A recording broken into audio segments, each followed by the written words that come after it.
ఎవరికైనా ఏదైనా శుభం కలిగితే ఆ శుభానికి కారణం ఎవరు అంటే శంకరుడే. నేను చెప్పట్లేదు ఈ మాట, శాస్త్రములు చెప్పే. శుభములన్నీ కుప్పలు తెప్పలుగా ఆయన పాదముల దగ్గర పడి ఉంటాయిట. ఆయన అనుగ్రహించాడు అనుకోండి, ఓసారి ఇలా అంటాడు అంటే అది ఎగిరి వెళ్ళి ఇంటికి తోరణంగా పట్టుకుంటాడు. అందుకే ఒక గడుసు కవి ఒక మాట అన్నాడు, నేను ఓ పువ్వు పట్టుకొచ్చి మీ పాదాల మీద వేశాను అనుకోండి, నేను వేసినది ఇది పువ్వు, మీ పాదముల మీద ఉన్నది ఇది పువ్వు. నేను ఒక పువ్వు పట్టుకెళ్ళి మల్లికార్జున లింగం మీద వేశాను అనుకోండి, పరమ ప్రేమతో వేశాను అనుకోండి, ఆ పువ్వు ఓ ఏడాది తర్వాత నా ఇంటి మనవడు. నేను ప్రేమతో వేసిన పువ్వు 2 ఏళ్ల తర్వాత నా ఇంట్లో మనవరాలు. నేను ప్రేమతో వేసిన పువ్వు నేను కట్టుకునే ఒక ఇల్లు.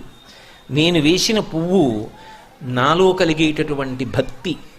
నేను వేసిన పువ్వు ఏ వయస్సులో నాకు రావాలో ఆ వయసు